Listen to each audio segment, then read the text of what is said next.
Hello, this is Garrett Eckert with Simple Ministries. Please visit the website at simpleministries.org.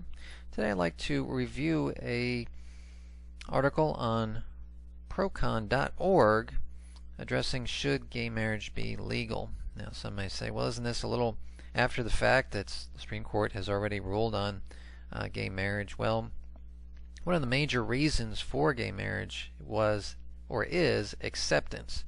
This was even stated by Justice Kennedy to bestow dignity upon these relationships.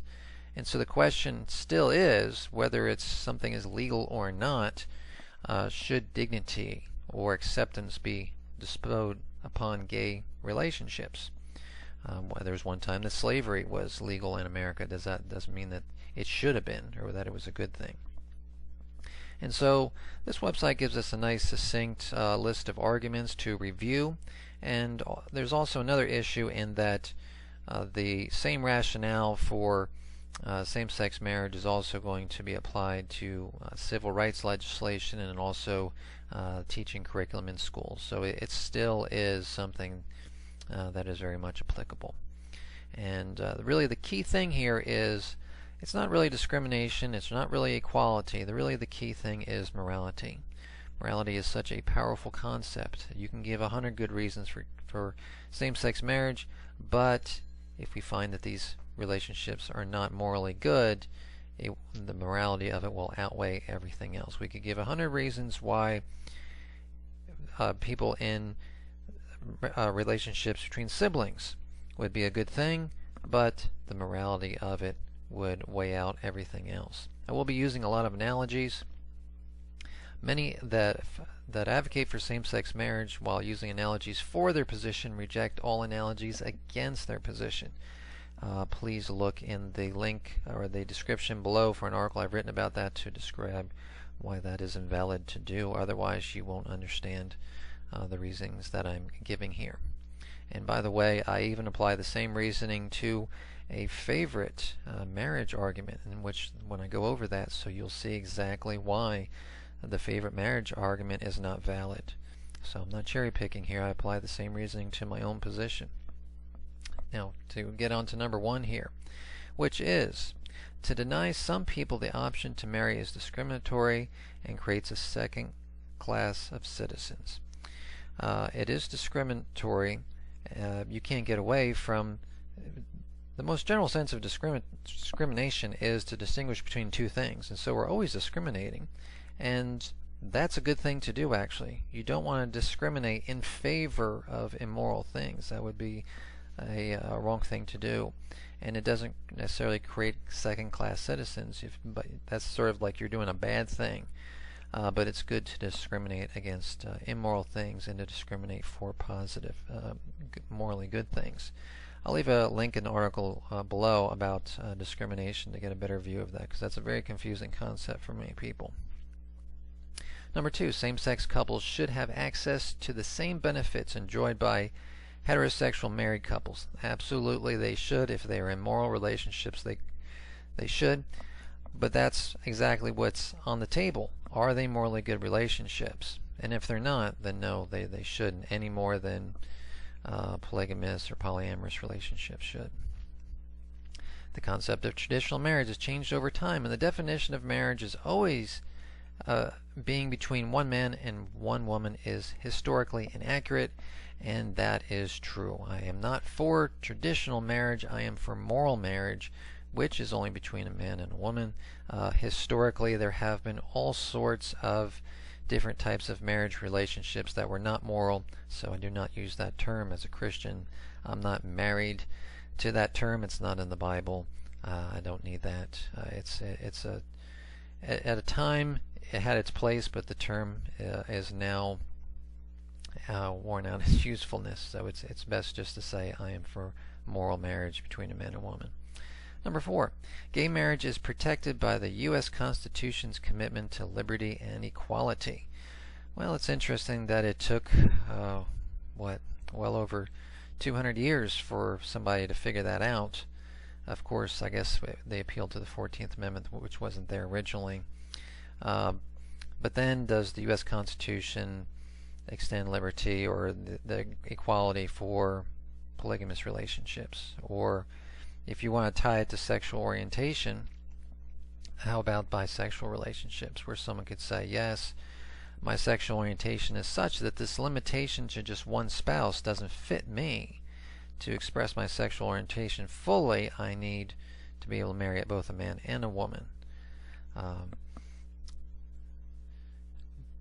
That obviously would not be so. Number 5, marriage is an internationally recognized human right for all people. That's right.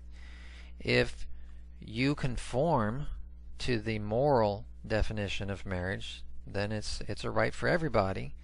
And if you want to do something different, in some countries that may be permitted, and in other countries it may be illegal, such as trying to have a marriage with someone who's underage. That would be illegal.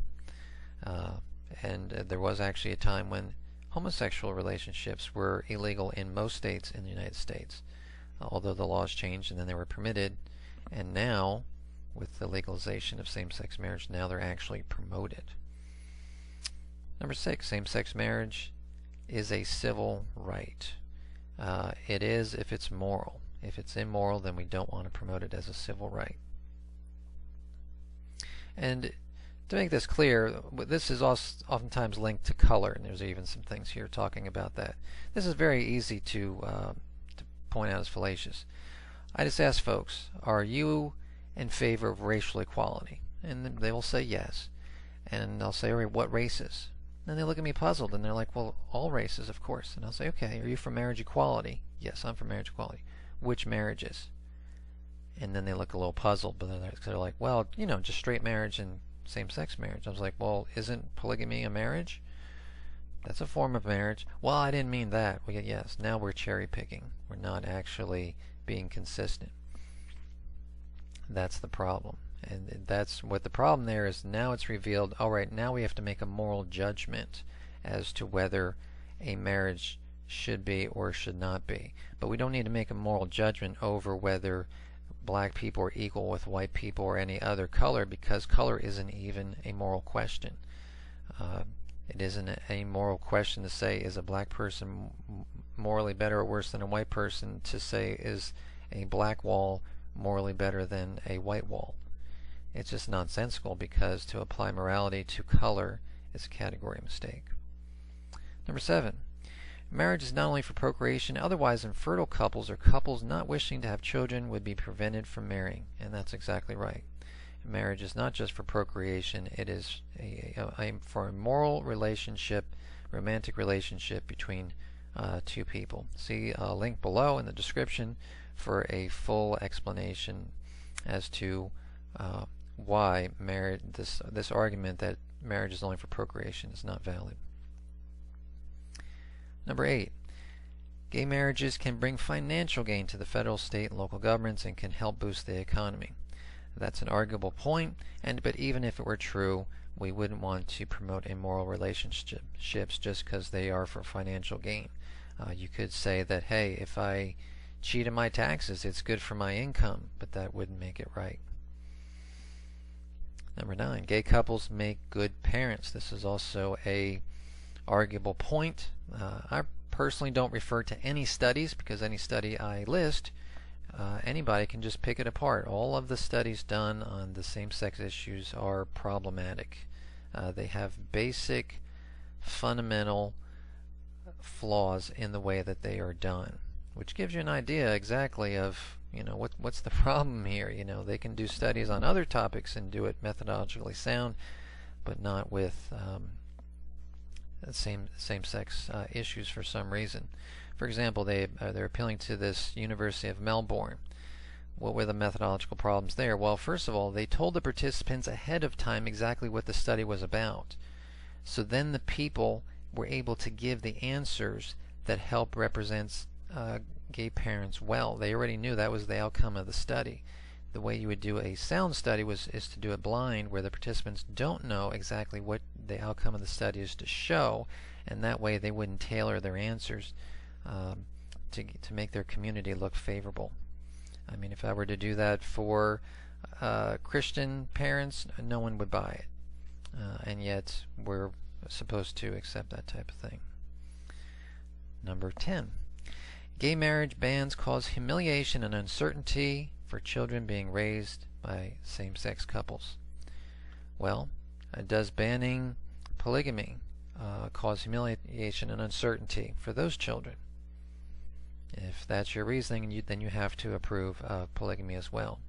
And keep in mind, marriage in part is a promotion of a sexual behavior. So if we're going to say that polygamists can get married, we're actually promoting that in society. If you want a moral society, you have to promote moral relationships. If you promote immoral relationships, you're going to get an immoral society. Number 11. Marriage provides both physical and psychological health benefits, and banning gay marriage increases rates of psychological disorders. I would agree that marriage does promote physical and psychological health benefits. I don't know that is, if you put an immoral relationship inside marriage, you're going to get the same benefits. You actually might be solidifying it and making it even worse. Again, you can't look at the studies because they're all methodologically problematic. Number 12. Legalizing gay marriage will not harm the institution of marriage, and same-sex marriages may even be more stable than heterosexual marriages. Well, this is one thing a study might be able to show, because this is just, you just look at people that say, hey, I was in a relationship and then I was out of one. There's not a lot of wiggle room there for the researchers to bias things. And the relationships that last the shortest are lesbian relationships. The ones that in the middle would be the male heterosexual homosexual relationships, and then the most long-lasting would be heterosexual relationships.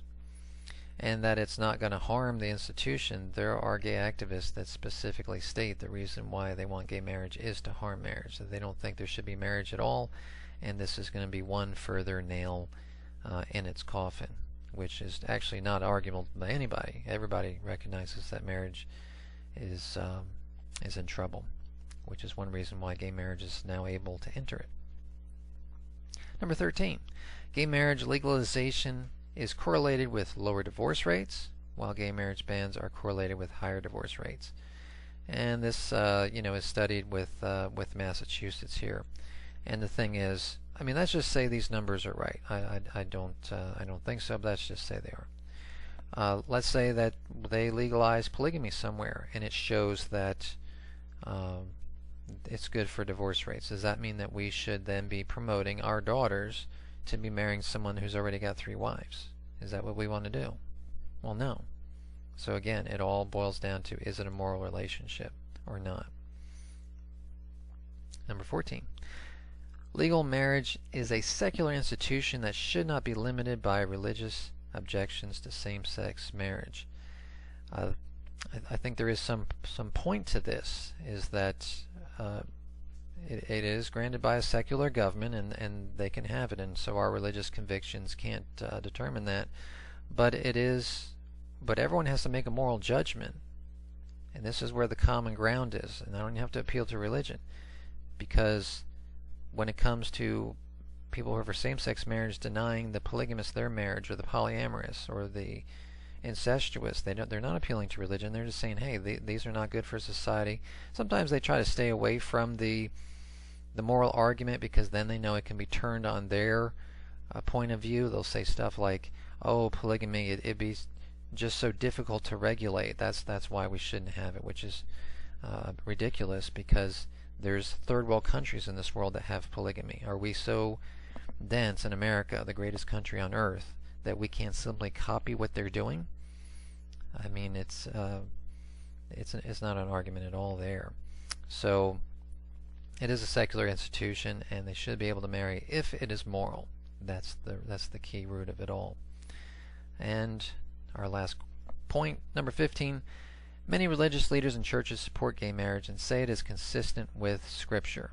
But then again, we just mentioned about if we're talking about a secular argument, it doesn't matter what the churches say. So we have conflicting points here, but just because some churches support it, doesn't mean that they're right. You have to actually look at what Scripture says, and Scripture is abundantly clear on this. In fact, there are Christian leaders that would like to do debates with the proponents of gay marriage, and they won't do them. They won't do them because if they have to get under cross-examination, they know their monologues are going to fall apart. So, to conclude, why is same-sex marriage invalid? It's not because they can't procreate, it's because it's not moral. If it's moral, it should be allowed, but if it's not moral, it's not something that we should promote. And so there was a study done by Lifeway that showed that among young people, there was a certain percentage large percentage that were in favor of same-sex marriage, but then asked whether it was a sin, they said yes. They're like half of them thought it was a sin. So here you have a big disconnect for people, where they're in favor of same-sex marriage and they think that it's sinful. You can't have that, because now you're promoting something that is sinful in society. And if you think it's just someone else out there, no, you're actually promoting people right within your own family to do this. Because, like for myself, my parents taught me that everybody's created equal, that race doesn't matter. And so I met my wife at 32, and she's from the Philippines. I'm a white guy. So we have an interracial marriage. And my parents going to come along now and say, oh, well, we really didn't mean that kind of equality. We meant, just in general for other people out there. Well, I'm 32. My mind's already made up on the matter. That's how you raised me, and that's what's solidified. So if people want to promote gay marriage, thinking that's just someone else out there, just keep in mind you may be promoting it right inside your own family, and once they're grown up, it's going to be too late to tell them, oh no, that's not really what I meant. You should teach your children, and everyone else for that matter, what you mean right now, and what you teach them should be morally good. Thanks for watching. Again, check out simpleministries.org and also the links in the description for a fuller explanation on this topic. Thanks for watching.